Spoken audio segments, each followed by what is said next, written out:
What's up, y'all? My name is Ian Edwards, and this is the Soccer Comic Rant. And if you're listening to podcasts, you're listening at allthingscomedy.com. And if you go to allthingscomedy.com, there are some of the best comics in the world, have their podcasts there, like Bill Burr, Bert Kreischer, Tom Popper, and just a host of other people. If you go to the platform and check it out, you will see and hear from your best and most favorite comics on that platform. You can also hear the podcast on Omni Studio, iTunes, and you can watch it on YouTube at Ian Edwards or Ian Soccer Comic Rant Edwards. It's International Week, so we don't have any games, but we got something pretty amazing. Yeah, we got two special guests, but I'm going to introduce Neil Chakravarti first. What up, Neil? Comic from San Diego, by way of India, and Chelsea fan. How you doing? You good? Yep. Chelsea Not much changed. Yeah, Chelsea players doing good in the or pretty decent in International Week, so that's cool. Yep. And then I want to introduce, if you're watching, two guys who look identical, but they're two different individuals. They're brothers, they're twins, and they made a documentary called Black and White Stripes, the Juventus Story, and they are the writers, producers. Did you guys direct it too? Yep. Directed too, and I want you guys to welcome Mario and Marco La Villa to the podcast, guys. Pleasure to have you on. Pleasure to be here. How good was I with the names? Nah. I think I can be more honest there. I think you just can't resist the Mario, even though it's Mauro. Yeah. Mauro La Villa. God damn it. Everyone calls him Mario. I should just change it to Mario or use my middle name or something. Could you? It's not your fault. What's your middle name? Vito. Vito. All right. I could do Vito easily. Yeah. I could do Vito easily. You know what it is, Ian? Your team never signs in Italian, so you just haven't had the exposure to Italian names. Yeah. I mean, we got Pogba. Yeah, that's the closest. Yeah. I'm a United fan. Paul. Yes. Yeah, Paul. So guys, this is gonna sound insulting, but I only curse when I'm impressed. So who the fuck are you guys? And I'm asking that because what makes two guys with American accents like make a documentary as amazing like this about institution in Italian football or just world football period? Like what's your background and how did this come about? Mauro, you want to take this one? Sure. So we're kind of like a mix of a lot of things. We were born and raised in Montreal, Canada. Oh.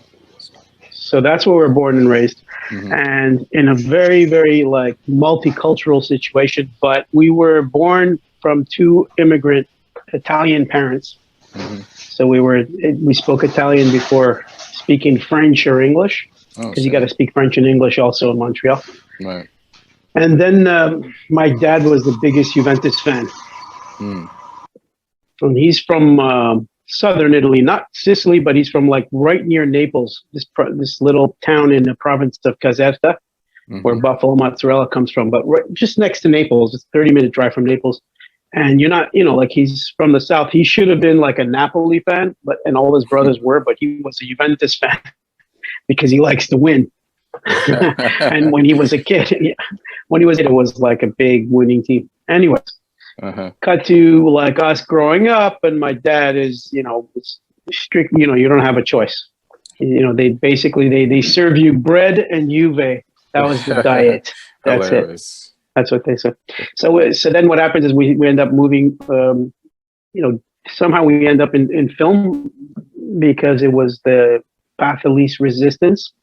Was sort of somehow school, whatever it is, that led there. We had also uncles that owned movie theaters.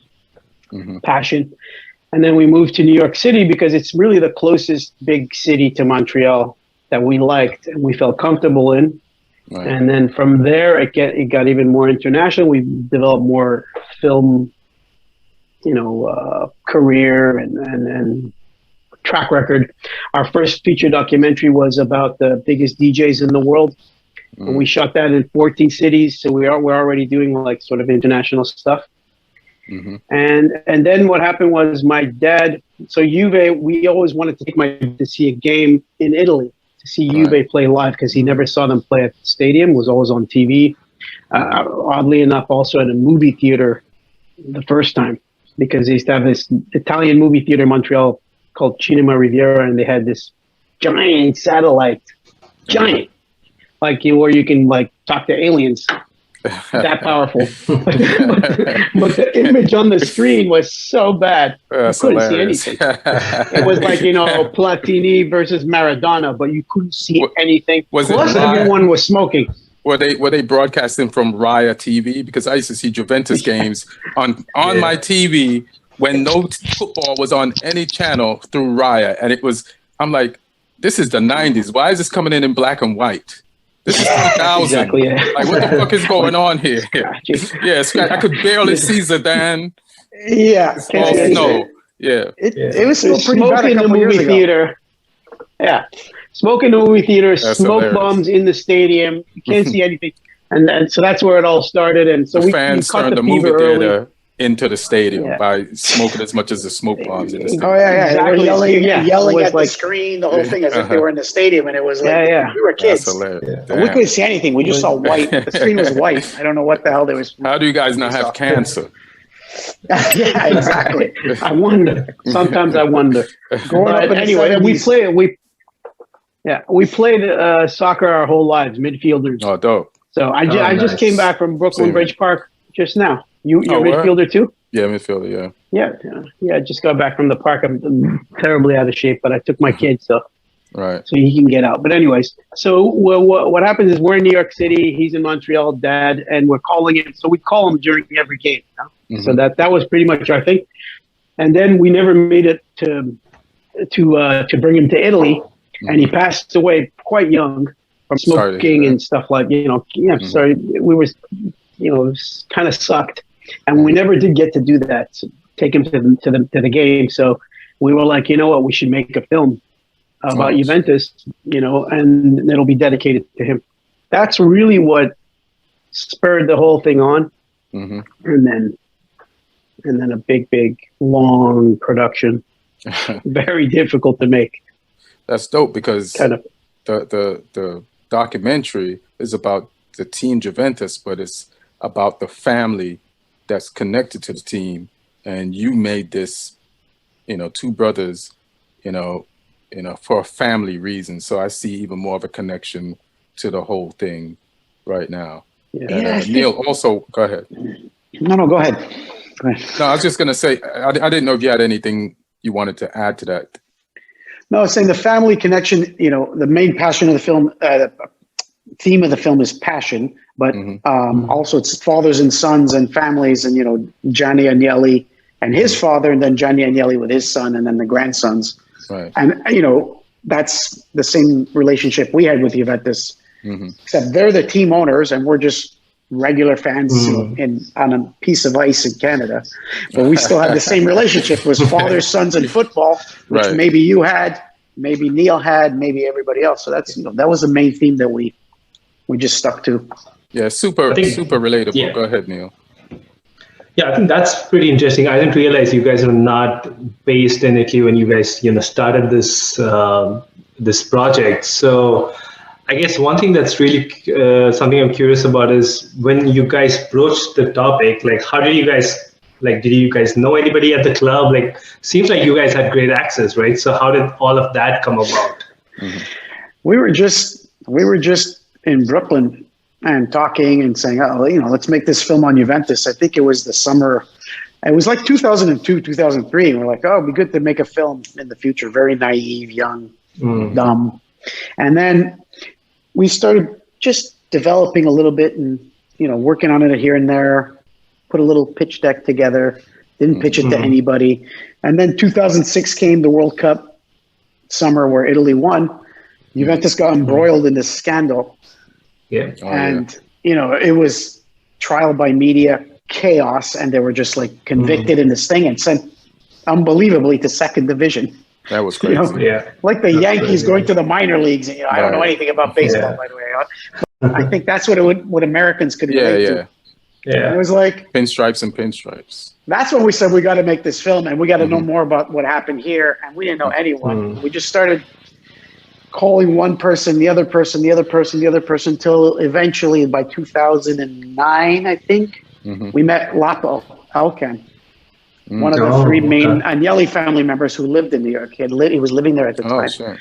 Yeah, so we got to put a little demo together of like a minute with some Rolling Stones music, and our pitch was like Juventus at Sundance. So he was like, "Oh, that sounds different. What are you guys talking about?" So we were like an independent film about Juventus, but more about the family story and all that stuff, and show a little bit of the scandal and not just make it the best goals, the best 100 years of best goals of Juventus. Right. So from Lapo, he liked it. He put us on the phone with Jean-Claude Blanc within 7 minutes. After, by the way, a year of trying to get to Lapo, trying to find him, and meetings postponed, the whole thing. We finally, within 15 minutes, he says, Jean-Claude, who was the president of Juventus at the time, these guys want to make this film on Juventus. Yeah, here's which one, Mauro. Here, Mauro, talk to Jean-Claude. He just gave him the phone. Mauro was like talking to the president of Juventus. Like, hello. Yeah. Who probably said his name right. Unlike me. He's a Frenchman. No, he's French. Oh, he messed it up too. All right, I feel even better. Moho. But he's cool. That was cool. They were Jean-Claude Blanc was a true gentleman. Oh, right. Like, he was great. Yeah. And then he said, come to Torino, of course. So then we had to go to Torino, Italy, just to say hello. Right. And I was like, okay, good. You guys, we met. The thing they got us tickets to a match. Amazing match. It was the derby, and it was Torino Juve. So we were in their stadium. So it was all Torino fans, like the really rough crowd. And Juventus won in the 94th minute at the last second by a toe poke by David Trezeguet, which was insane. Yeah. What year was that? It was 2009. 2009. He's done a lot of that though, Trezeguet. He scored the last second a lot. He did it to Italy in the Euros and won. Beat us in the Euros by scoring. Juventus bought him the next second after that. Was that the comeback year? Like the one? No. Antonio Conte? No. So that's what I was going to say. Then it took 2 more years to sign the agreement with Juventus. After that meeting, it took 2 more years, and I don't know how many trips back and forth to Italy, and Lapo coming to New York. It took 2 years. Who was paying for these trips? We were in the beginning, and then we got a partner, and we were a lot of trips, and it got done. Extremely independent film, let's say. Very independent, and then after the agreement got signed. Then we started shooting. It was the first match we filmed was the last game of the 2010-11 year. The following season, 11-12, was the comeback year, and that happened to be the season we were filming. We just lucked out.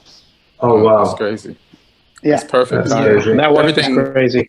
They say that thing about everything happens for a reason, but this timing of this sounds like it lined up perfectly. It's too perfect. People were like, a guy from CNN was like, how did you guys know? I was like, man, we had so much bad luck that it can't always be bad luck. You know what I mean? we had a script. Like when you make a documentary, you actually have to write a script, which is really cool. But in the script, we wrote that they were going to make a comeback and that they were going to win. Oh, get out! I swear. Well, that's all we wrote in the script. Was like they've been chasing this third gold star, so we created this arc around this third gold star that would really take you through. It was like the one story that we think says it all, which takes you through the highest high peaks and the lowest valleys in the history of the team. At the same time as weaving in all this 3 generations of this family love affair with the team. So we had done that, written the script and everything. And in the end, we wrote, and then they hold up the cup and they finally win the third gold star. And we were working on that for a long time. And then the family were like, we read the script, like, they're like, how long do you want to keep like waiting or filming? Because it might take a while. They weren't sure either of winning that season. So those people, we filmed. They weren't sure. The way they act in the doc is the complete opposite of people who aren't sure. Confident. They're very confident people. I can tell you that. Yeah. Juventus has they have 38. How many do they have now? 38? No, 38. Sorry, 39 Scudettos right now. Mm-hmm. If you count the two we count the two that were taken away. Of course you do. Of course you do. Yeah. I'm going to ask a question because this is not even really a question. This question has been answered, but I did one just a second ago. You guys answered it. But, I'm a comic, but I also write on TV shows.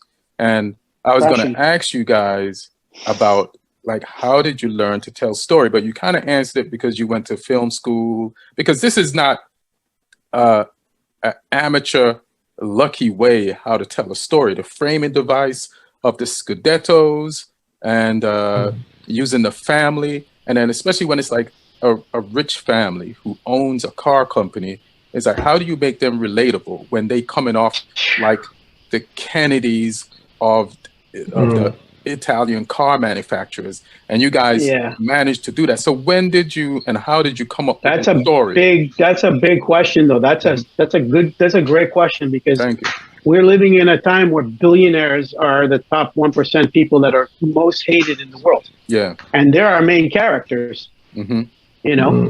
So like you said, that was the real thing. We really had to work really hard on that. Because the documentaries we were looking at were like When We Were Kings. Muhammad Ali, I mean, this is a guy who, first of all, it took 20 years to make that documentary, and then he had this Muhammad Ali, and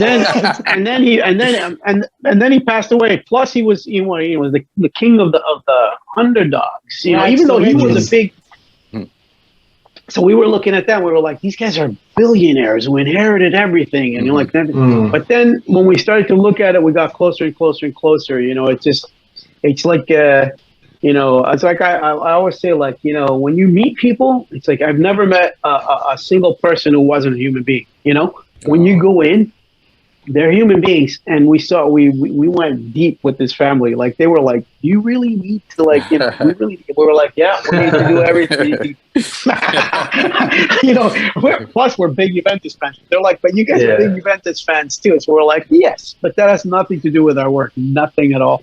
Right. And you go in there and you start seeing the dynamics of how the relatable parts are, so the human parts, and where do these guys actually suffer? Because you're talking about protagonists, and this is a plural protagonist. Like how many 10 main characters over 3 generations? It's super tough to track of everybody and then be super efficient and not make it a 5-hour film. It feels like how do you do it? It takes a long time.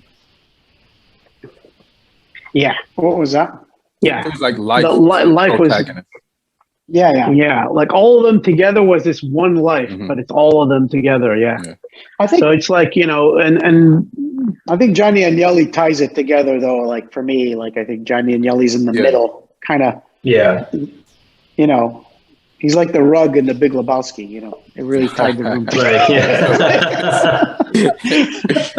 So I don't know if we go through just so we don't go through a day probably without using the Big Lebowski or terms from the Big Lebowski at least 10 times a day. Like if you want a toe or those kind of things. So Johnny's like the rug, but a lot of characters, and the writing, as because I saw you've done like a ton of writing. It's not easy, so it took a while, and then the editing was brutal. Oh yeah, film editing, because your script is one thing, you're in full Right. control, and then the material in a documentary is what you have. And we were missing so much stuff. You're always missing stuff in a documentary. And I mean, also the volume amount of material we had to watch. We wanted to use a lot of photos because we love that film, The Kid Stays in the Picture. Oh, That's on HBO about Robert Evans. right. And they used all these photos and 3D effects and stuff for the reenactments. Because we don't really like those. Although I've been seeing better and better reenactments for documentaries lately. Right. Like the one about, there's a new documentary that just came out about the college scandals, and they have Matthew Modine doing like reenactments of the main character. Oh, for real? I haven't seen that one yet. He's doing acting in the documentary? Like reenactments and amazing. And but more or less, we're not big fans of like talking head interviews and documentaries. Not big fans of like those kind of reenactments. So the photos, the Agnellis let us into their houses, and we were able to like photograph, let's say, the four walls of Gianni Agnelli's office, to put it in a 3D space, and then we'd get pictures of a Gianni Agnelli back in the day that were kind of like period accurate for the scenes, and then we'd drop them in 3D and be able to like actually direct the scene like as if you're shooting it. Oh, So a lot of the film was made that way, and that took even longer. So that was like painful. A lot of painful stuff. Because I mean the material just didn't exist. You have to recreate things where, number one, the camera wouldn't have been there anyways. Like Gianni Agnelli alone in a room watching Ian Brady taking a penalty shot on the last day of the season that where the Scudetto was in the balance. Liam Brady. Yeah. Sorry. Liam Brady. It's been a while. Yeah. Liam is basically, so that moment that we went and we did photograph the room that he was in, that he would have been in, stuff like that. And then we were able to put like, do some kind of, the idea was to try to bring you into that moment like a feature film. Right. We're filmmakers, and to the point where, and we're also film lovers. So we did stuff in the film too, like where we copied like Hitchcock style framing. So just for us, like nobody got it. Nobody got the references. we did one like from the birds. Nobody's gonna see it, but the one from the birds. Yeah, I don't remember seeing any birds in there. The bird was Platini, but no. But yeah, we did a lot of film type of stuff to fill in those gaps where you wanted to tell the story without it being boring. Because sometimes you have this beautiful footage, but it does nothing for the story. It's just so painful to throw that out, and you have to. And then you end up with these black spaces on the editing timeline, and you got to fill them in, and they got to make sense. So it was brutal to write the story, and then it was even more brutal to edit the story. And it was like nasty marathon sessions, sometimes stuck in hotel rooms in Europe right before we're going to meet with the Agnelli family, stuff like that. So it might have been brutal, but it was beautiful to watch. I tell you that. So all that pain you went through was 100% worth it. Neil, what you got? So hard, amazing. By the way, I'm very impressed and happy that you guys saw the film. It's very difficult to make people watch the film in America, in particular. Outside of the United States, everybody gets it, but here it's like soccer. It's not football. It's soccer, and they don't know how to say Juventus. They call it Jueves. So they don't know the word. They don't know a lot about soccer. Forget about Agnelli. The only way to get them is when you say Ferrari. These guys own Ferrari. Oh, okay. Oh, yeah. Then you get their attention because they all know Ferrari. And it's not even like, Premier League. I mean, you guys can tell us a little bit more, like, what do you think of the sort of like where soccer is at in America? Go ahead, Neil. I'll answer after you. I think it's come up leaps and bounds in the last, but it's been a very recent burn, like in the last 5 to 10 years. And I mean, it all comes down to all the coverage that's been going on, and we have finally, this country has a few players who are doing their thing. I mean, you guys at Juventus, right? You have a player from America that's that's doing well. So McKinney. Amazing. McKinney's. So finally, I think all it used to be kind of like a niche sport here. Like a bunch of people who are crazy enough to like wake up at 3 a.m., 4 a.m., 5 a.m. on the East Coast to watch games. Like where I am at San Diego, there's like almost all the big clubs you can think of from Italy, Spain, England. They have their own fan clubs. Everybody's co-opted a pub or a bar, but now we are kind of like over the last 2 or 3 years seeing fans who usually only wake up once every 4 years for the World Cup, and even that they didn't really get a chance last time. But you're finally seeing some of that crowd coming in. But all right. Yeah. Well, you have the Jamaica jersey on today, so that's all right.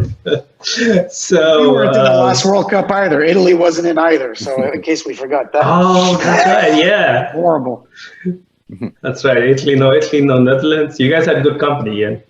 Yeah. So we're finally seeing some of that crowd coming in, and so obviously things last year has been kind of crazy, but the more jerseys you see on people, I think that's always a good barometer to go by. Yeah, I'm always get excited when I see somebody with a European jersey, and if it's Juve, I'm like even with Ronaldo. With Ronaldo, there's a lot more now. But oh yes, when you spot a Juve jersey, it's rare usually, not so much now. But it used to be much more rare, and it was like always like wow, had to say hello to the person. Yeah, it's so funny. It's like especially like on the weekend after there's games, and I go for a walk. I'm just out somewhere. I'll see somebody wearing a jersey that represents a team that I just saw play. And the funny thing is, when you're black and if you're living in a white neighborhood and you're with a white friend and you see another black person and you say hi to that black person, your white friend is like, do you know that black person? All black people know each other? But it's the same shit. The cliche holds. Yeah, but it's the same shit when you see somebody in a jersey and you're wearing a jersey. You say, because it's like, oh shit, like, hey, what's up? 100%. And you start say, hey, did you watch the game today? You start a little conversation. So it's like it gives off that same vibe of like, the portal opens. Yeah, exactly. But what do you think, Ian? Like what I think? Well, is it? I mean, look. Yeah, I mean, let me tell you.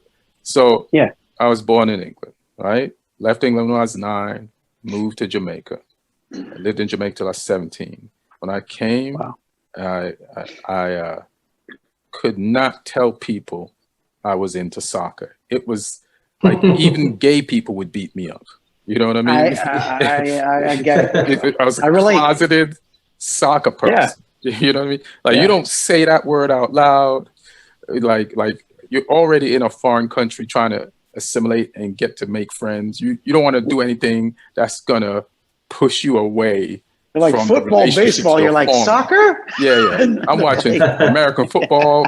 I'm watching. I'm just learning new things so I can make friends. So it's come from then to walking down the street, seeing people in jerseys, and before that, like watching Raya on my unannounced Italian soccer game with Zidane just appear on the TV after I seen him in the World Cup, and I said, how is this just happening on my TV? To was it Fox Sports showing having 1 hour soccer show that would tell you all the highlights. I think it was World of Soccer or something. Yeah, something like that. And I just thank those guys so much for like being able to actually keep up with and then so these are the players and this is what's going on now. And then the Premier League came and it was like we had more access than people in England to seeing all the games. And then it was so funny. Like I have friends in England because I go over there to do shows, or I haven't been in a minute. And then when I used to go over there, and I used to talk soccer with them, they'd be like, how the fuck do you know this stuff? We have a 1 hour show that gives all the highs. How do you know? They were surprised. They thought they couldn't even talk that language with me. But then it opened up dialogue and conversation over there, and fell in love with Man United. And now, Like, I'm not hiding in the closet. I have a podcast about soccer. Yeah. I think my brother heard your Joe Rogan episode. He said, I think you were on Joe Rogan. And Marco called me. He said, there was a guy on Joe Rogan. His name is Ian Edwards. He's one of us. He's one of us. You mean ball? Does it mean ball? Or? Say soccer. He wasn't, he was talking about soccer like it was like normal, to Joe Rogan. And then Joe Rogan was actually like the alien, and this guy sounded like one of us, one of our peeps, That's hilarious. But I think that the MLS, so I think a few things happened. First of all, Montreal soccer was mainstream. Soccer was like a good sport in Montreal. It wasn't like here, right? Yeah. All that stuff. Because you have all the international nationalities there. It's very English, too. First of all, big connection with France and England. Right. Then all the diversity. Like my brother and I, we were like the guy. Like we started playing very young. We played pretty high level for Montreal. Right. But the guy who really set us straight, who taught us how to play, proper, was this guy Garfield Davidson, Jamaican, but he came to Montreal when he was really, really young. Garfield Davidson. This guy was the best player I've ever played with. Oh, he was playing for, at the time, he would go up and play with the Montreal Manic every now and then, which was part of the NASL, the same team, pro, that would play against the New York Cosmos with Giorgio Chinaglia. Pelé played there, right? Yeah. So Garfield used to live right across the street, and he would we were the only Italian family on the block. There were Egyptians, French people. It was more or less a French neighborhood where we were. Jamaicans, Egyptians, just every kind of nationality. And Garfield, my dad liked to drink. He used to drink, smoke. That's why he passed away so young. But Garfield was allowed to come in. Door was open. If you wanted to have a beer with my dad, he'd come in, have a beer with my dad. Anybody who drank was allowed in the house. but Garfield was like one of my dad's favorite because he was also an amazing soccer player. So my father was like, Juventus, checks all the boxes. Drink. Muhammad Ali and Garfield Davidson. Those were his three favorite guys. Pelé, but good choices. But yeah, so Garfield was super intense, and that's how we learned how to play. So Montreal did not have the same kind of racism as here. Here it's black and white. And I moved my kids here only 7 years ago, and it's a really different dynamic because in Montreal everybody's sort of more racist against each other. Everyone, even Garfield was like, everyone hates everyone over there. It was like the everybody, white French people and the white English people hate each other the most. So the biggest racism is actually white against white. Thing. I heard in Montreal you can't get a job unless you speak French. Pretty much. My friend, she moved from Toronto, from Calgary or something, and she was just there for comedy, and she was trying to stay there. And it was just tough to get a job. They want to know that you speak French. Yeah. And funny, it's a big comedy town. Yeah. It's got one of the biggest comedy festivals, right? Which I would. Yeah. I've been to that festival so many times, man. I love that. I love Montreal. Just for laughs, But Montreal's fun. It's a fun town, but you wouldn't want to live there. I don't. They have the language police. It's tough. The language police make sure that the signs are all. The French sign has to be double the size of the English. So the English, they'll come and measure your sign. And if your English restaurant sign, if the French on your sign, you got to have both languages. And if the French has to be twice the size physically, like they measure it. If it's not double, then you get fined. Like insane. Amnesty International actually called them out on hate crimes. They called them out on when there was someone trying to push forward a law where kids would have had to speak French even in the schoolyard, like in open air, like basically freedom of speech, like human rights were being infringed on with that kind of. So that's when Amnesty International put some pressure there. So cut to Garfield Davidson. Going too far with this thing. But I want to say though, French people, like if you meet French people, which I'm sure if you've been to Montreal, you've met them, they're awesome. They're awesome, and you don't get that kind of like bad vibe from most French people there. It's really the politics. The politics. Where the politics. The politicians. Yeah, it's the politics. Yeah. But Call anyway, it that. I don't know. Yeah, but you cut to Garfield Davidson sitting at the table after our soccer practice, drinking red wine, like Dago red, like the homemade stuff. Eating prosciutto. Was he your guy's age? No, he was older than us. Oh, he's older. He's older. Okay. But that would have been funny because we'd be kids and if your dad is like feeding a kid like risotto and wine, drink up. But he must have been like, he must have been 17, 18, 19 when we were like 13, 14. He was like, not an old guy, but he was older than us. He's like, hey, your dad's like, this house is Europe. We abide by the rules of Europe. Come on. You're old enough to drink. Go ahead. Just Juventus picture, the 1982 team like framed behind glass on this side of the kitchen, and the Italian 82 team also framed across from each other. And it was like it was a fun every Sunday. But it was a fun what I was linking up was like that there was a multicultural situation there. So we grew up. It was just normal to be around all these different nationalities on a daily basis. Didn't have that black-white situation. Not quite. There's plenty of racism, but not like here. Not in that polarized way.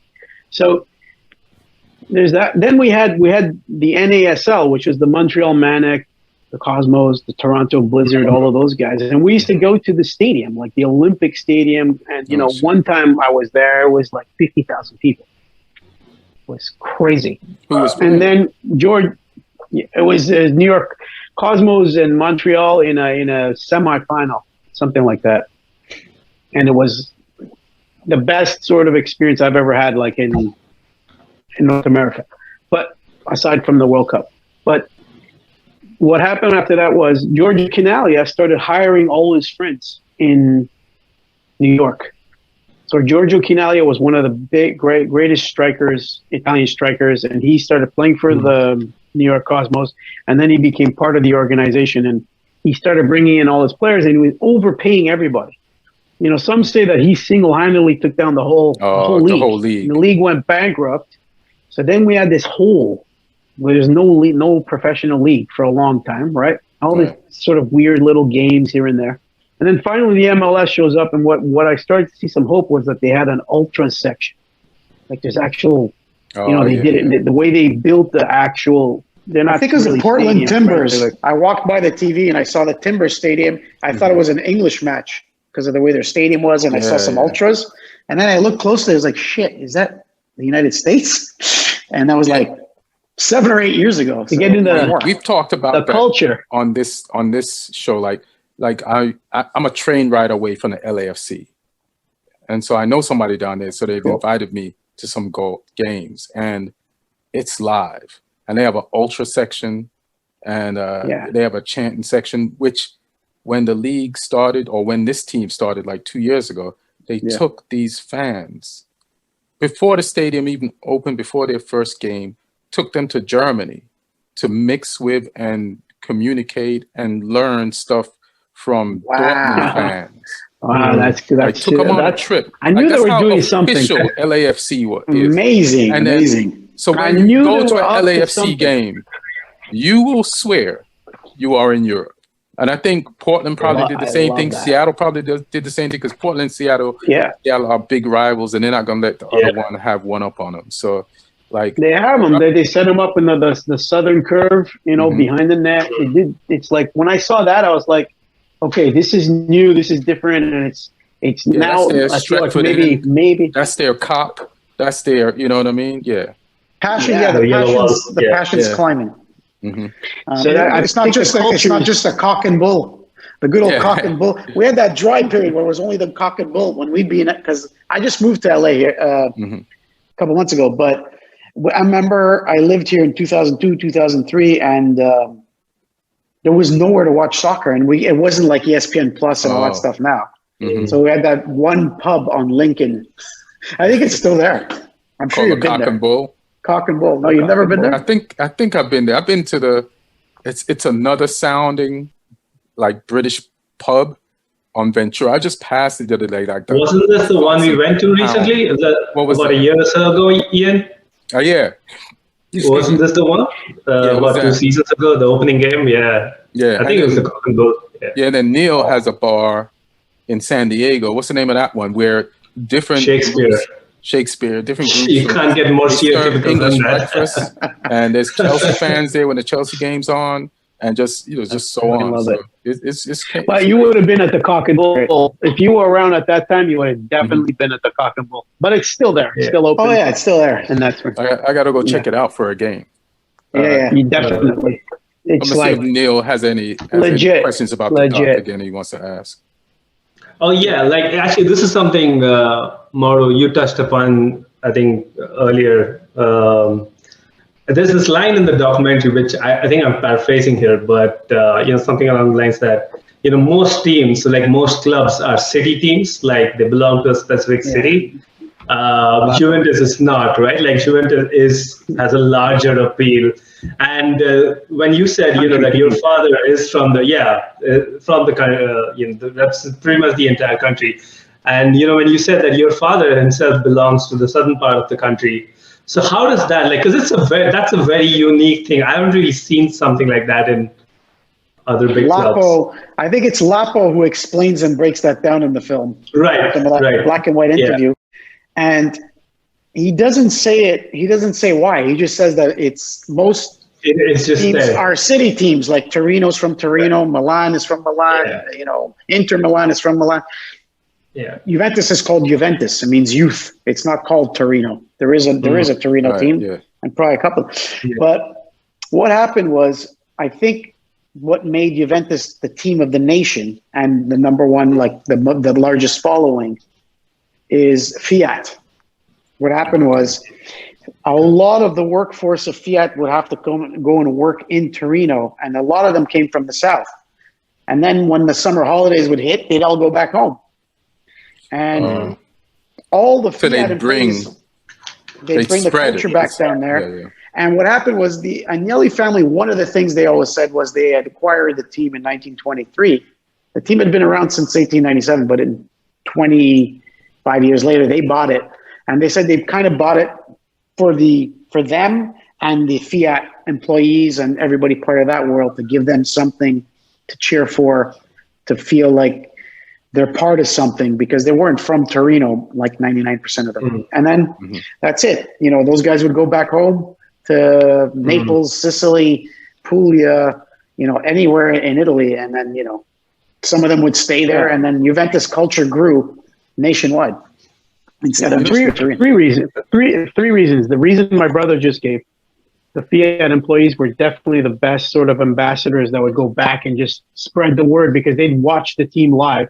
Mm-hmm. And in those days, the most that you can get on TV was 30 minutes of one game, and that's it, because there were laws radio. You had to buy. Radio. You had to buy it. Okay. It was based on ticket sales, so they controlled the whole thing, and they had radio and whatever.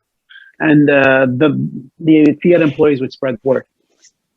Then you have the other reason is that it wasn't a city name, it was Juventus. Mm. Yeah, and the third reason is gonna come. You guys got me all excited about that. I just lost the third. You just lost. There's a third reason. There's probably winning. Reason. Probably because they win. Yeah, I was gonna say. Yeah, you're right. Look at the number. The third reason is that let's count the stars. Whoever wins, yes. That's the third reason is that they won the most. So whoever wins the most gets the most. But then they had the Agnelli family and the Fiat workers behind them to support even more. But what fused the family, because most teams have rich patrons, right? Mm-hmm. Every team's owned by a very wealthy person, so it's expensive. But usually they sell the team after a certain amount of time. No matter how passionate they are, they sell the team. Right. Berlusconi, all of them, Moratti, on and on. Hockey, any sport, but Juventus has this. When we were doing our research, we figured out, we were like, why? How come they own the team for so long? Why aren't, so there was that, it's in the film. There's this really emotional connection that's linked to a tragedy between father and son, between Gianni Agnelli and his father. So that fusion of like that emotional sort of impact that it made, the team represented his father. So Gianni Agnelli's father was, tragically passes away. He died in a helicopter, right? was a plane. It was a seaplane. Seaplane, yeah. Yeah, It's a nasty seaplane. death. He was standing outside, but the blades basically just chopped his head because he was standing outside the plane when it was taxiing to the dock. Yeah. So we figured that out, and then we understood that the kid was waiting for his father in the train station. His father was supposed to pick him up, and his father never arrived. And that weekend, they were hosting Juventus at their house. So this kid was crazy for Juventus, and his father was arriving. He was going to pick him up and drive to their country house, where Juventus was going to show up a day later, and that's all he was thinking about, right? And then that never happened. Instead of this emotional Juventus get-together, it was a funeral. So that emotional connection with the team, that's why they still own the team. So we were like, it's a good story. It's a good father and son story, and the way they transfer that passion from generation to generation. Really, like my brother said, Gianni Agnelli is the guy, that ties the continuity of the Agnelli family definitely laid in a he's foundation. Not gone. His energy is not gone. No. And he gave his sons and their grandkids that energy. It was transferred to them, what he lost when he lost his father. And one of the main things that his father left him was this team, and it's his connection to his father. So he's pretty much instilled them this is the connection to all of us. So that's why Juventus hasn't sold it to anyone, because it's a part of the bloodstream. I think so. Yeah, I think so. And that extends to all the Juventus fans and their families. Everybody has that same connection, which I think a lot of teams are like that. But this one has family at the core. So like no other team in any franchise, in any sport worldwide, I don't think there's any family that has owned a professional team as long as them. So that's pretty much as long time. Do you guys have any more Platini footage? Because the footage that I saw, I was like, I only saw Platini play in a World That's the only access I had back then. World Cup was on. So I forgot what World Cup was on. I was probably your audio is a little garbled for me. You guys. Yeah. I'm having the same issue. Okay, can you hear me? Can you hear me? I can hear you, but it seems like there's a wire that's loose maybe or something, because it's there's a little... can you hear me now? Yeah. No, perfect. Yeah. No, it's better. Oh, sorry. I probably got excited. Platini. Yeah, do you guys have any more footage of Platini? We do. We have a lot. He was, I saw him in a World Cup when I was growing up. And then 86. Yeah, and I didn't have access to seeing any more of him. And then the footage that you guys put in the doc, I was like, this motherfucker was on some Pele level shit. It is crazy. Because I remember the team he was on there with Platini, Rushto, Tigana in the 86 World Cup. And I remember how crazy that team was and how Germany kind of cheated them out of the semifinal. And then... Platini missed a penalty shot on his birthday. It was nasty. It was a nasty. If you're talking about Mexico. 86, yeah. 86, yeah. But then he goes Platini to Juventus. Was on that level.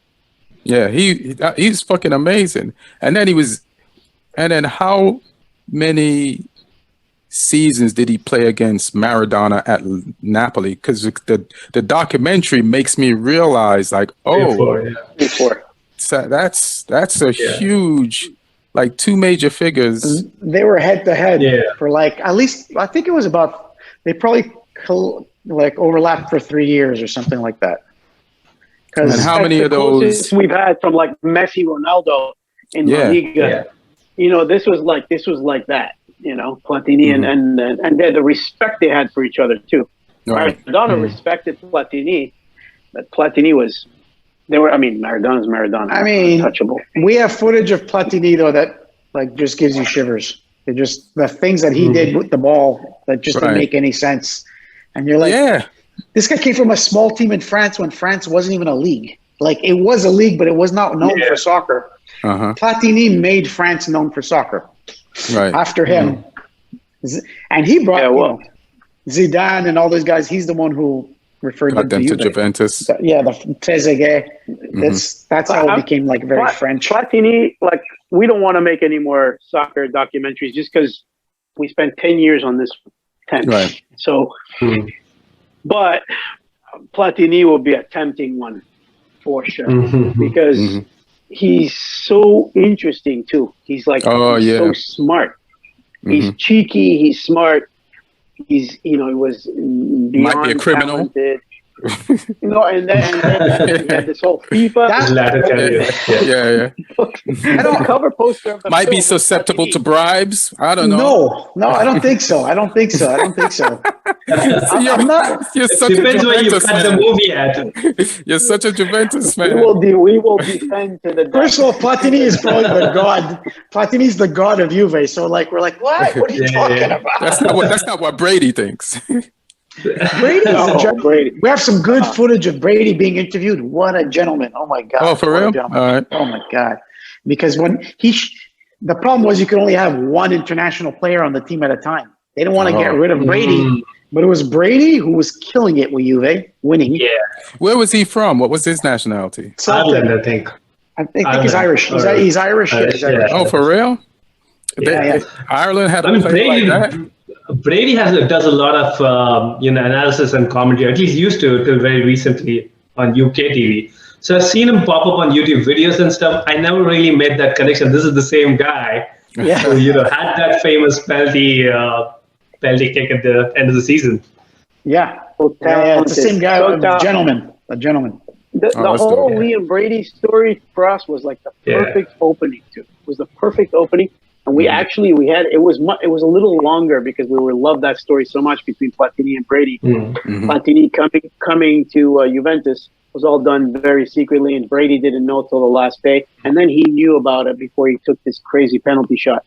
But when he left Juventus, this is the part we had to cut out of the film. The story continued because the first year Platini wasn't doing so great. And the first game they played against Brady twice, right? Brady went to Sampdoria. Brady killed Juventus. Like he let them have it both times. Home and away. Both times. You let you have it. That's hilarious. So we had that, that to show how Brady got his revenge. And it was kind of cool because he did it as a sportingly and like a gentleman because he was that way, But he was devastated when they sold him without telling him, He was devastated. Football is a cold-blooded sport, and I knew it, but like I was watching Daniel Sturridge getting interviewed on this For the Love of the Game podcast, and it was something Jason Punchin, and just how he said when Roy Hodgson got to Crystal Palace, he just said, "Hey, you're not going to be playing anymore," and he played 6-7 years there, and there was nothing he could do. That's it. Yeah. There was nothing he could do. Management changes are rough. Cold. But behind the scenes, even when I remember when I used to play as a kid. Even when I was a kid, it was like that behind the scenes, like the coaching and the soccer. So it was very, very like fascist. It was very, very much. Really you disappear in the middle of the night. Exactly. It's like, what is this? I'm playing soccer. When did this turn into a communist regime? Like, this is crazy. It's like it's kind of like too, like when the ref makes his decision and that's it. Like now they have the VAR, but in the past, like you would, like, I'll give you an example. The 1990 World Cup, 94 USA. Okay. Italy versus Nigeria. Zola. The guy, so the Nigerian and Zola end up on the baseline, and the guy just jumps on the ground, and Zola gets a red card. Straight red. Completely. They go and show the close-up, which we had close-ups at that time. The guy there was air between them. There was zero contact. The guy just really, he faked it so perfectly and even though there was no VAR. That was it. It was just you're out. And the worst part is the Italian coach never put Zola back in. I mean, and British people like Zola, right? Because for Chelsea. You should, Neil, that's Neil's boy. Yeah, Zola's too nice to probably even. Zola's probably too nice to, kick a rift on that. Yeah. He was a spectacular player. He was in. Yeah. He's talking about skills. But so ice cold, though. Ice cold. Yeah. I mean, Mauro forgets maybe, but the hand of God, the RGs and the British still haven't gotten over that one, right? No, not at all. Hand of God goal, and then we got Thierry Henry who juggled the ball. Versus Ireland again, coming back to against Ireland, he just juggled the ball with his hand and stuck it in. So hilarious. I'm gonna let Neil get a question, and then I'm gonna ask you guys a question that's kind of brutally honest. But good. I'm gonna let Neil go first. Good. I actually wanted to ask what I was gonna ask. So I think I know what you're gonna ask now that you gave that cue. So I'm gonna So, but what I really want to know is, because there were a couple of pivotal moments. We touched upon the Liam Brady game, right? And then there was that spectacular Inter Milan choke in 2002 versus Lazio last game. So, so a game like that, I don't know if you want to touch upon that game or if there's some other game which for you was, because one thing that happens in league football is you don't get those semifinals and those finals. Right. Where you have that, like, this is it, this is do or death. But some seasons, those moments come along, right? And it seemed like that was one such moment. And Juventus playing, Nedved paints a great picture in the documentary, actually, of the game. And, so these guys are playing, and then Inter Milan, it looks like they have this. So I want to ask you, what were you guys like during the documentary, when you laid it out, but also when the game happened, where were you guys, and how were you? What are your emotions during that game? We were living in Montreal back then, and that was a big game, by the way, for you. It's known as the 5th of May. History of Juventus. The Cinque Maggio. It's known as the 5th of May. Okay, bigger than Cinco de Mayo. That's your Cinco. Juventus is Cinco de Mayo. Okay. Yeah. So Cinco de Mayo, exactly. But we were in Montreal, fans, and they all know that game. Okay. We were shooting all the Juve fans worldwide, including the Agnelli family, including Alessandro Del Piero, including Nedved. Yeah. Everyone was sure Inter won the cup that year. It doesn't happen. Upsets like that rarely happen, as you guys know, right? But what happened was, of course, we see it all in that one day, the way it plays out, and it did happen that way exactly. But what happened was Inter started stumbling 5 or 6 matches before. And Inter started losing, tying, losing. And it's a little bit of I don't know if they were super stressed out that they were actually going to win. And they had it locked up. I mean, Milan was ready for the party. They had the city dressed up. It was all done. And it was that sure. And then they just got tighter and tighter and tighter to that last day. But there was one match a couple of games before where a penalty shot was denied to Ronaldo, the original Ronaldo, the Brazilian Ronaldo. That's where they say everybody was like, oh my God, the dubious, part of that season was that one penalty shot that Ronaldo was denied, which as Juve fans, we don't even remember when it happened, where it was. You don't even remember Ronaldo. Ronaldo was crying. He was crying. There's only one Ronaldo. It's a Portuguese one, right? Yeah. CR7. I remember there was one crying on the field on the 5th of May, but that's about it. That's all I remember. Who was that guy? So we were there.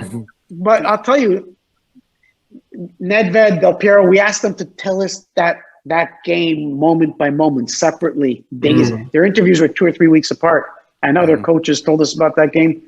And the players that were on the field were getting the score because Inter starts losing against this lackluster Lazio team. And what's his name? The whole stadium is cheering for Inter, by the way. The Lazio fans and the Inter fans are all cheering for Inter. That's how much they want. They don't want Juventus to win, right? The Inter had the entire stadium on their side.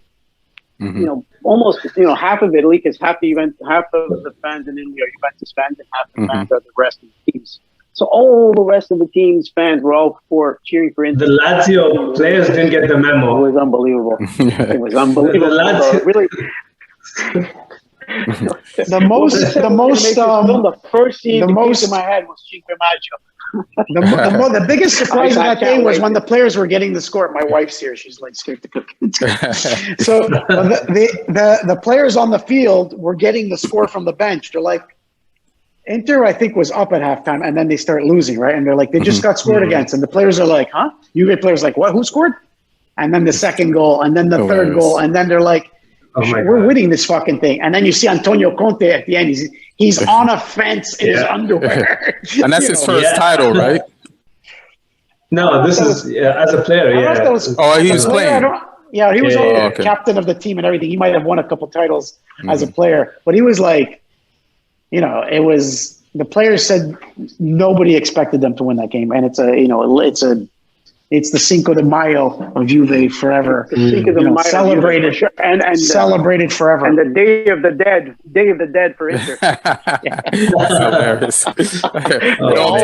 It all ties back to Mexican holidays. Yeah, Neil, that was an easy question. That was an easy question. But I'm like always fascinated by what happens during those moments, because right now on YouTube you have these watch-alongs. A lot of fans do these watch-alongs. We didn't have watch-alongs back then, so how certain people felt during those moments. It's always a fair. I'd probably ask the same. Like if you're interviewing somebody from the Inter background, I really want to get in the bare bones on that too. It was shock. My friends were shocked. The Agnelli family was shocked. They didn't think they were going to win. Yeah. I'll tell you one thing though. I'll tell you one really bad thing that happened that day as well.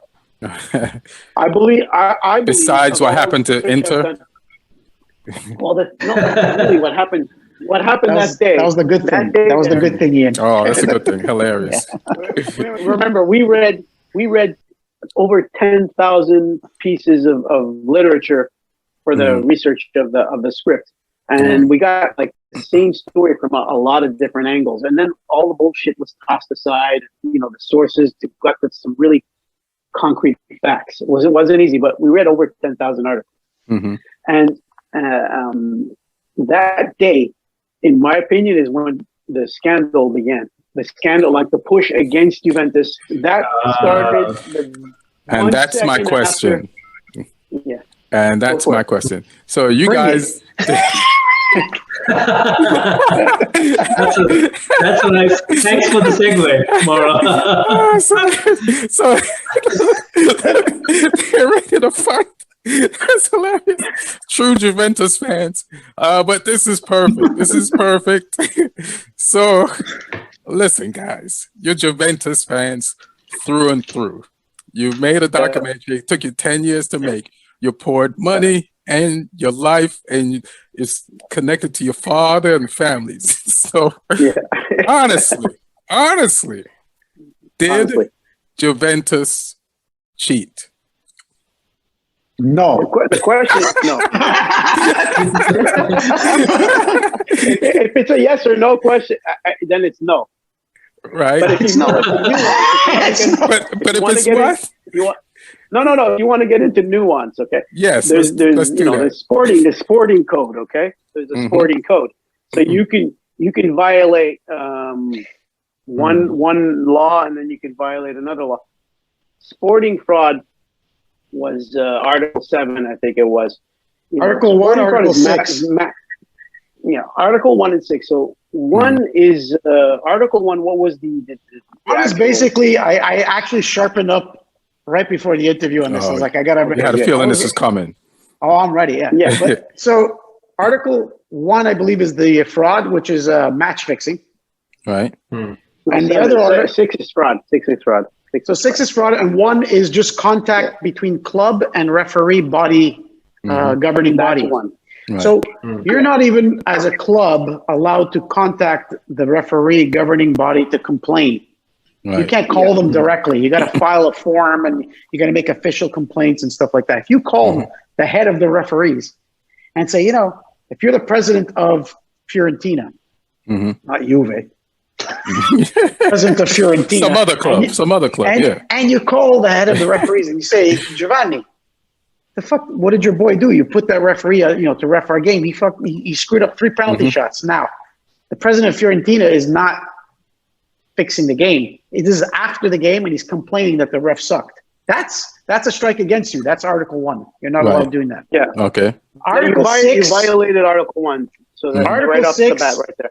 Yeah. Article 6 is match fixing. Right. So attempting to gain a status in the league to win the league or to get even higher by contacting the referees and altering a game, especially with the referees, right? Right.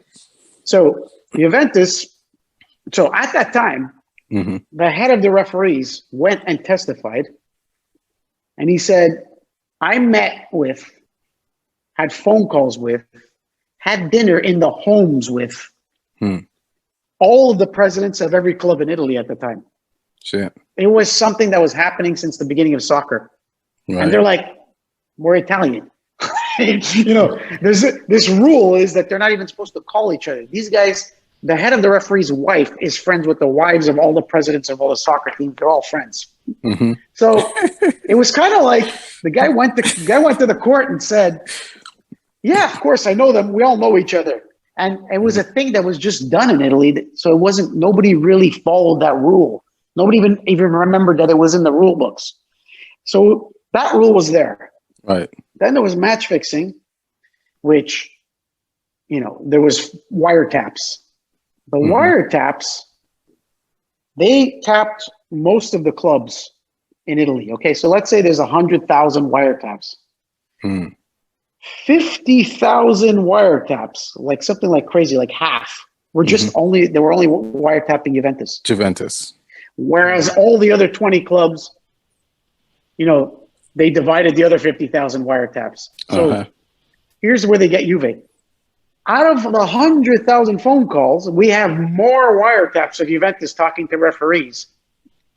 So they're saying Article 1, you have so many of them. But if you wiretap Juventus 10 times more than the other clubs, of course you're going to have a higher volume of calls of Juventus. If you would have wiretapped everyone equally, did any of the wiretaps indicate any proof of a conversation discussing fixing a match? Perfect question.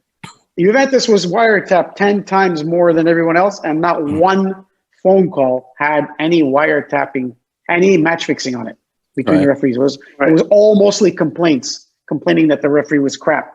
Okay. There was all other stuff, other weird stuff, and so they were basically went to court. They were found innocent. So match fixing, violating articles. Match fixing, Article 1, not guilty. 6. Not Article 6, not guilty. Article 1, contact with the referees. Contact with the referees, guilty. Okay. Guilty. So what they did to Juventus was this. They said, well, because you have so many Article 1s, because they wiretapped them more, they recorded 10 times more phone calls. They said, we're going to add that up and put it together as an Article 6. And that's how they sent it to second division. So they never did that before, by the way. They never did that. Never happened before, and it all got done within 2 weeks. Within 2 weeks' time, a trial that should have taken years. Now, Moggi, the president of Juventus, is like disgraced, and he was like the lucky Luciano Moggi. They call him Lucky Luciano. They did that. He had a kid create a software to go through the phone calls, to go into the phone calls and look for the president of Inter, the president of Milan, the president of Florence, of the big clubs, to do voice recognition and pull those phone calls, because none of them came out during the trial. None of those phone calls came out. Now, only the Juve calls. Mostly the Juve calls, and then calls of all the other teams. Other teams were punished, but none of them got sent to second division. Only Juve. Somehow. So what happens is the phone calls are all in these hard drives. They're buried, whatever. 5 years and a couple of days later, statute of limitations in Italy on this is 5 years. Right. A few days after, incredibly, these phone calls of Inter Milan president on the phone with the head of referees, telling him which referee should ref which game. Oh, shit. Straight up match fixing. Not only that, but there was The owner the smoking and the president of the wiretap. club. Then there's the smoking gun wiretap. He even says, "Come to my office. I got a little gift for you." Thank you I for heard that in the doc. Yeah. But that's not the smoking gun. The smoking gun, because gifts again. Even Juventus had some gift situations. Everybody had gift situations. But So what do you think these gift situations are for? No, but this is straight up recorded phone calls, never to be found in the trial of match fixing, and it comes out a few days after the smoking gun. Go ahead. No, with the smoking gun against Inter. The smoking gun against Inter was the president, which used to be a big star at Inter. Okay, Facchetti.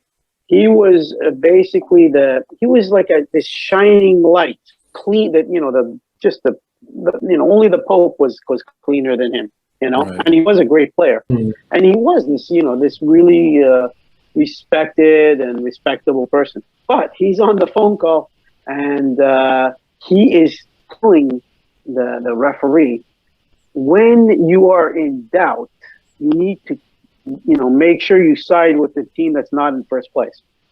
Damn. The team in first place, like I think it was so coded to understand. The team in first place is Juventus.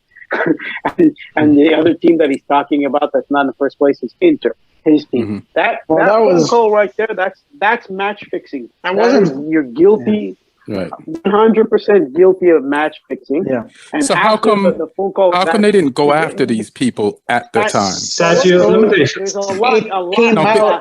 So statute of limitations. All these phone calls came out after. Then why did it come out? There's obviously there was somebody delayed this. Yes. So there was apparently this cop. His last name is like Provolone or something. Literally, it's like what's the name of that Provolone brand, Mauro? The most famous Auricchio. So Auricchio is this cop.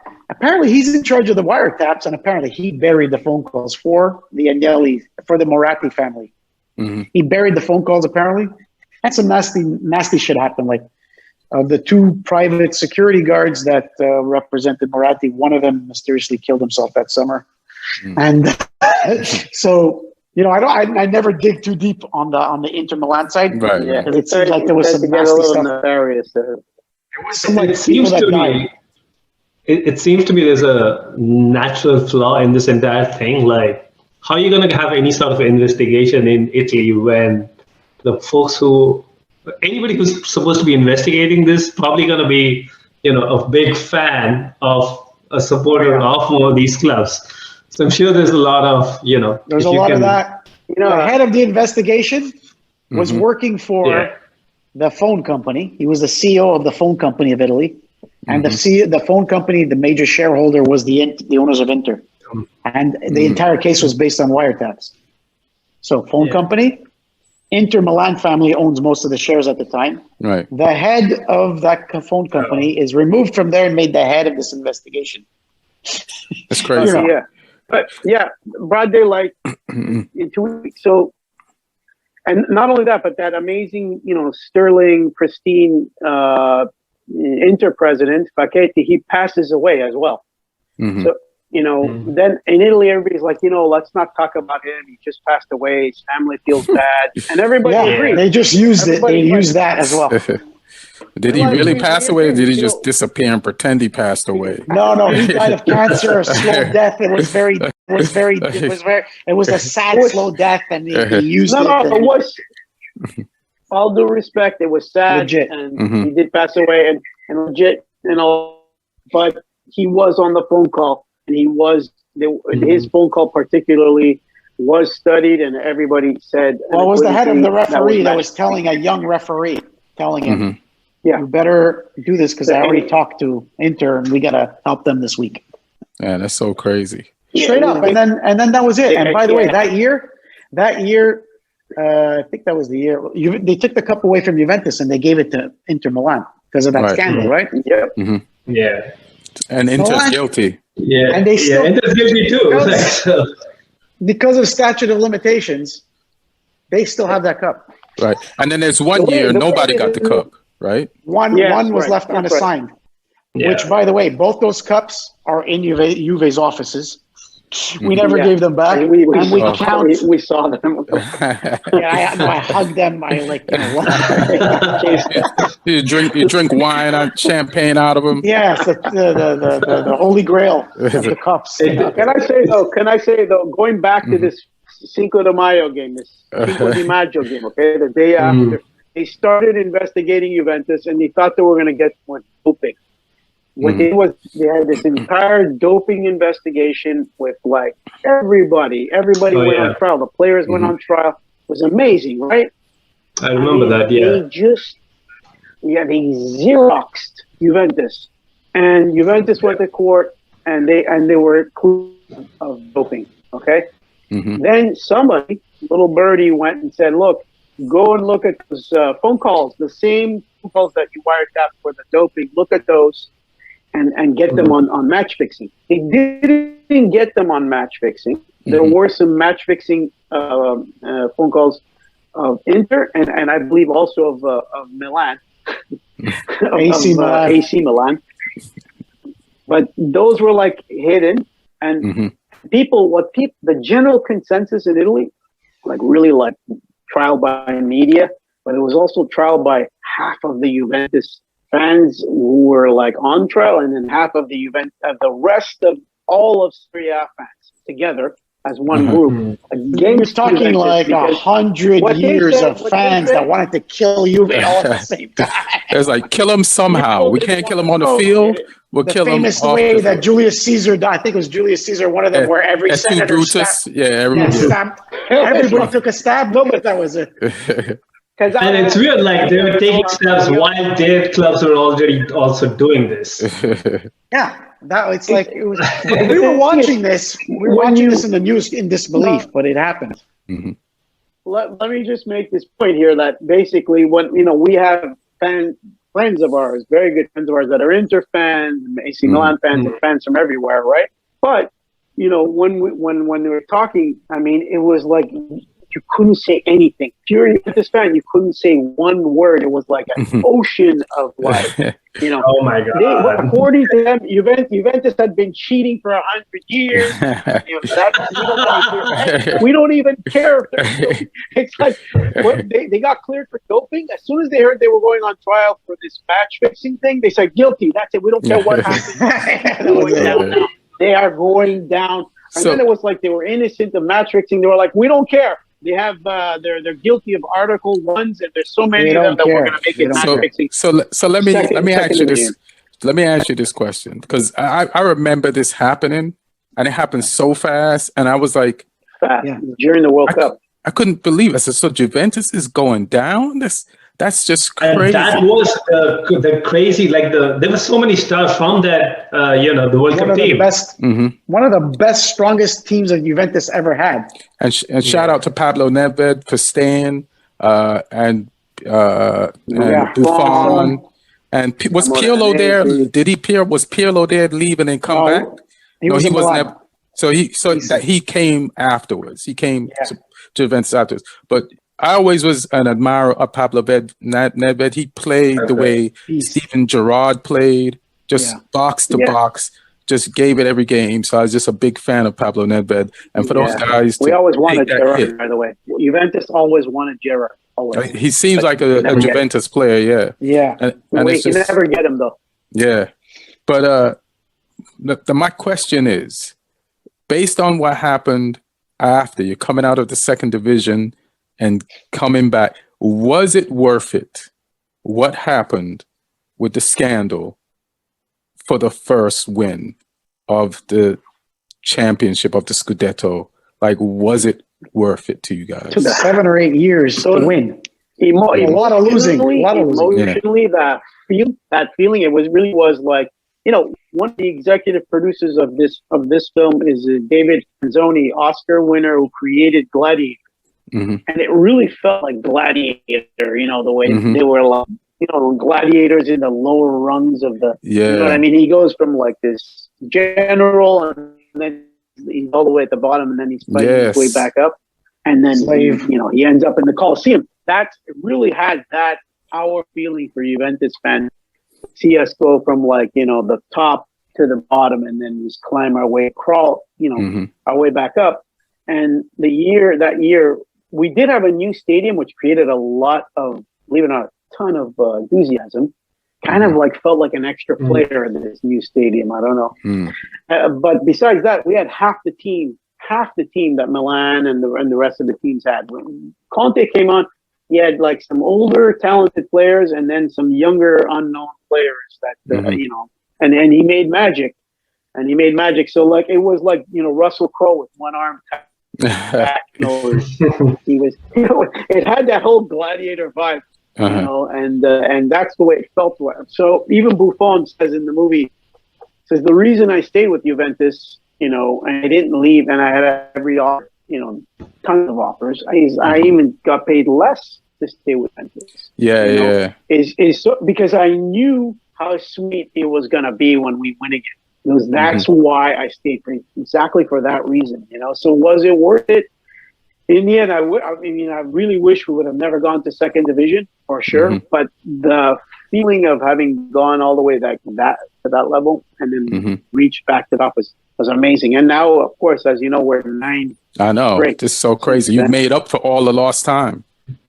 I have a feeling we need another Scudetto, like we need another hole in the head. I know. Isn't it boring? Isn't it boring now? It kind of like doesn't get boring ever. No? That's a strong word, you know. I wouldn't say boring. But the Champions League is never get tired of winning. Never. I know they are relentless. Champions League is painful. We've lost. We've gone to the final and lost the final match more than any other team in the world. So to be known as the biggest losers globally, I like how you could make yourself feel like underdogs. Underdog, yeah. Like, I'm not even buying that statement. Losers? Are you kidding me? You Juventus fans. We only have two Champions Leagues. Actually, you know, Neil. Go ahead, Neil. Yeah, go ahead, Neil. No, Marco, finish your point. Yeah, I'll. No, I was thinking because like in the Champions League, we really like. It's just amazing that there's a psychological block. And I heard in your last podcast you said that in La Liga, that the La Liga is more important than the Champions League. Yeah. I never heard that before. I think for certain teams, like for Atletico Madrid, because I think for Real Madrid and Barcelona, they have kind of transcended La Liga, but Atletico always plays under their shadow. So for them, when they're getting their shot at winning La Liga, but Real Madrid fired Del Bosque. Del Bosque for only winning the Champions League, and I never forgot that because I love Del Bosque, and I couldn't believe they got rid of him. I was like, what the fuck? And and I never forgot that moment. Well, I heard you make that point, and I never heard that before. And I was like, in Italy, it's like, you know, Juventus is always focused on Serie A, you know, 39 Serie A titles versus 2 Champions Leagues. I mean, it's a big difference. If you see Milan, more cosmopolitan team, they focused on the Champions League. They have like 6 or 7, you know, a lot more. But they only have 18 Scudettos. We have like only more than double. They have 18. We have 39. It's a big difference. But I'm just saying that the point you made there was the first time ever, you know, I never heard that before. I think Mauro's saying 39 because he's so used to winning that we're supposed to win our 39th this year. I don't think that's going to happen. That might not happen. We're sadly at 38. We're sadly at 38. Yeah. The reason I'm saying 39, I'll tell you why. I'm saying because we're supposed to win it again. No, because I have it in my head that this will be the 10th straight Scudetto, which it would be if we would win. Although it's in doubt. It's in doubt. But big doubt. But the thing is, this would have been the 10th, and to me, it was a round number, and it would have been 4th Gold Star. But Marco, and you're all right, of course, that it's 38 and this would have been 39. Because I have the number 10 in my head. Yeah. The league says it's 36 because they don't even count two of them. So Right. I'm gonna let Neil ask one last question, and then I'm gonna ask one last question. So go ahead. Neil. Actually, I wanted to, I wanted to dovetail on what you guys mentioned. Like when you guys got back and Antonio Conte, the guy who, started off that run, which is still, you guys are still champions on that run. So first about, what did it feel like to have a former legend, come back and win with the club, though what he did to transform, for the Juve comeback to begin, and how bittersweet is it now to see? Well, I don't even know if it's bittersweet; it's just bitter, I guess, to have him. He's probably gonna put Inter over the line after all these years, and while in the midst of Juve themselves not having the most comfortable managerial situation. Like I don't really know who's going to be the Pirlo as you got. Yeah, so one, I'll answer, and then Mauro will answer also. That way, we're going to cut each other off. You're like crazy on this one. One, when Antonio Conte came to the team, we were all super excited because we loved him as the captain of the team, and he's super passionate. And the first time we met him, Andrea Agnelli brought him into the room, and he said, "Marco, Mauro, here's Antonio Conte." Conte came in, and we showed him our 90-second demo with the Rolling Stones and a Street Fighting Man, and he was like, "Guys, you just gave me chills. You just gave me chills. I can't wait to see this movie. If you make the movie like this, it's going to be exciting." So we're like, I told him, I said, "I want to shake your hand for winning the cup," because he had just won a couple of days before. This was right after he won. He said, "Thank you, thank you." I said, "And I want to shake your hand again with my other hand for being captain of Juventus, because that's how much we love you." And then he gave us a great interview. And this cut to this year. Andrea Pirlo is a friend of ours. We know him personally also. Besides being in the movie, he came to play for New York, and in New York we ended up meeting and hanging out and dinners and wives and things. And then, at his house in Torino, and, we're friends. And we could say it now, it's not a secret anymore. We signed a contract that our next soccer film was going to be with Andrea Pirlo. We were going to be shooting this year. And then COVID hit. We missed a couple of meetings of going to Torino, and he signed with Juventus, and he became coach. So he has zero time to make the movie right now, which is fine. But watching him suffer like this, it's painful. And then right across is guys, good bad news. He might be free soon. I know. They're saying he might stay on. They're saying he might stay on and really, really rejuvenate the club. But we'll see, because he's a very serious guy. He's super funny in real life. When you talk to him, he's hilarious. But he's very serious when it comes to football. And he's suffering right now for sure. We text every now and then very lightly, sending him good vibes. But he's in pain right now. And we'll see if they let him rebuild the club in his own vision. So this is still Sarri's club, kind of. Right. But just in a very and Antonio Conte. Sorry, Mauro, you're gonna get your shots. And Antonio Conte, to watch him at Inter is not bittersweet. It's just pure fucking pain. It's just painful. The entire thing with Inter, it's just like it's hard. It's hard to sit down and watch it. It's painful. Mauro. Yeah. I was gonna just say, because Marco touched upon a lot of the stuff, but to me, it's a very simple. It's nothing less than heartbreaking. See, I mean, the most Juventus player ever. This is a guy who arrived at Juventus as a kid, like a really young kid, and he learned from Trapattoni and then Lippi. So Trapattoni, which is a winning champion coach, and then Marcello Lippi, who won the Champions League with Juventus and Conte, World Cup, and Deschamps and all that whole team, and and then won the World Cup. Marcello Lippi, that coach. I mean, this guy was pure, and he was a Juventus fan before he arrived at Juventus. From the south too. Conte's he's from Puglia, which is the region where Lecce is exactly the pinpoint city where he's from.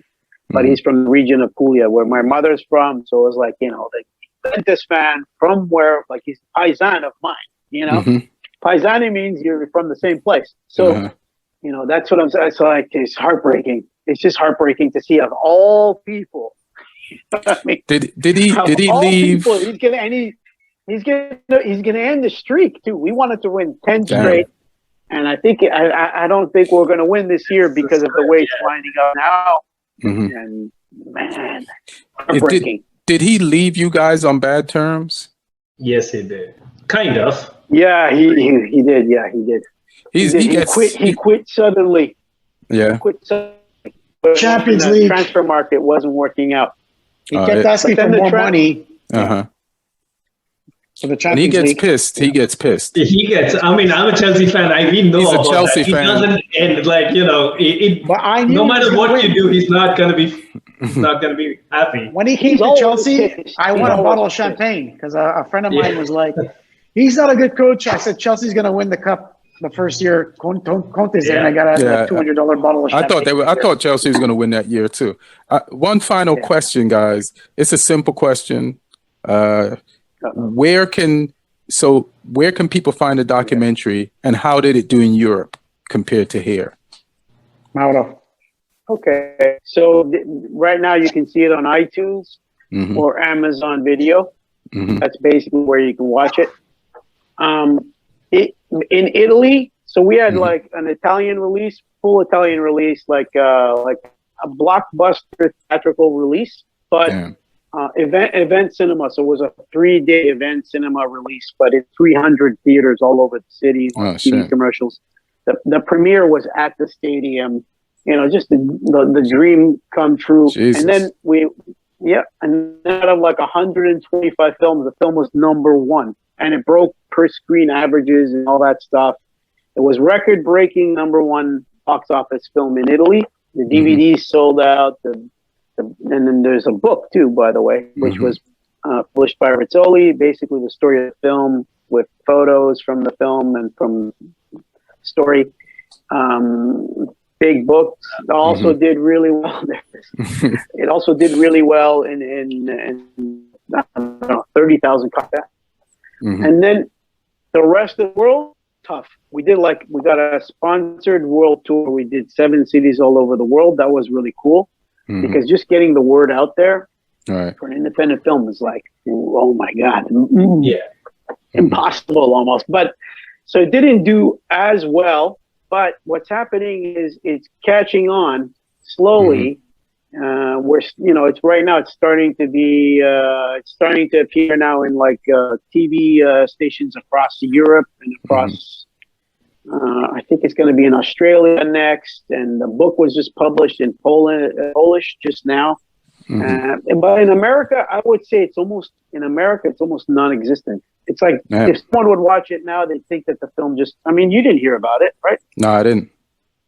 We got zero visibility. Like basically, like trying to get the visibility in the United States for people to see this film was incredibly difficult. This documentary, the way this documentary is doing is like an American soccer player 20 years ago playing in Europe and then coming home and everybody's like, who the fuck are you? He said, I play for this great team in Europe. Yeah, I never heard of it. Get out of here. It's true. And we have an agent in New York that's making like suddenly this year, in the last year, like a bunch of TV sales all over the world. And he's talking to a major right now in the United States, like out of nowhere. So it's like, I think why I know is this why. happening now? I think No, also I think this last couple of years, there's been a major fill-up on sports documentaries. With the stuff that's come out on Amazon. So I guess maybe you guys were a little ahead of your time, Yeah. Could be. Yeah. I think the pandemic and people watching the All or Nothing Sunderland and Spurs and the Man City documentary are like, what else is there? And the Pele documentary and the Maradona documentary. There's an appetite. There's an appetite to go along with the soccer appetite. Yeah. the thing we tried to create this like sort of like this, this real like this pillar of a film that's sort of like a evergreen that the story stands alone, and you can watch it now or you can watch it in 100 years from now, and you'll get a story. That was our goal. That was our goal, and I really was to try and find one story that kind of says it all. You don't want to, in my opinion, you don't want to see a recap of a winning season. That's boring. It's pretty boring. I mean, it was an incredible we tried to experience. make a film. But now you got a lot of good stuff going on now. Like I wanted to tell you, you're a comedian, and I saw your stuff, and I was like, I just did a little research. Thank you. A lot of really great bits. I gotta hear some of Neil's. I gotta hear some of your stuff, Neil. I'll get some of it. I love comedy. We go to Comedy Store all the time. But I'll invite you guys when everything starts back up. Oh man, I can't wait. I love it. I'll be there. I love it. But we're here because of comedy. Because of Vinny. All right. Yeah, thanks to shout out to Vinny Fasseline. Absolutely. For hooking us up. Guys. But I was just gonna say one last thing. I wanted to say that this female comedian, this really cool, her name is Katie Compa. And I suggest you guys just have a listen. She has a new show. And I don't know her, and I just came across her stuff. Yes. How do you spell her name? Katie? By chance. I've never heard of her either. I'm gonna check it out. The reason I'm bringing it up is because it's like there's a soccer section, and I want you guys to listen to it. And saying like it's even getting into like comedy, even like with now females, female soccer here in the States is amazing. Like they're the best. But I'm just saying it's we might have a chance, guys. In North America, it's the I know. You guys got Davies, we got Dest, and Pulisic, and McKinney, and Tyler Williams. It's hey man, excited. All right, well, thanks for having us on, man. Really, guys, it has been an absolute fucking pleasure. Breath of fresh air. Great documentary, great just convo. One of the reasons. First, I used to love soccer just because I loved playing it. But then since I stopped playing it, like just continuing to love it has introduced me to so many people that I never would have met if I didn't keep on loving it and just would want to just talk about it, who are passionate about it. And it's the same way I met Neil, and it's the same way I met you guys. So it's just been a beautiful talk, and I really appreciate you guys coming on. Amazing. And your documentary is amazing. I recommend that everybody watch it. It's going to be more mutual. Thank you so much. Likewise, on everything you just said. Oh, thanks, man. I appreciate it. Thank Neil, any last words? Thank you. Any last words, Neil? No, this is great, and there's so many different times I actually had to like pause and go back because like there's certain scenes I really wanted to like relish it one more time, and I found myself doing that on a lot of like the really good ones that are made, and the story itself is so great, but even the way that it was told was really great. Yeah. Thanks, man. You guys are too kind. Much appreciated. Too kind. And we appreciate you coming on. Thank you guys again. We're gonna end it, but then afterwards we're just gonna pause for like a photo for the screen so that we can use to promote it, and then. But thank you again, guys, and everyone listening and watching. I hope you enjoyed, and tune in next week. And we love you all. Be safe out there. The world is crazy, but we got us. So thank you again, guys. Thanks, guys. All right. All right. Thank you. And Neil.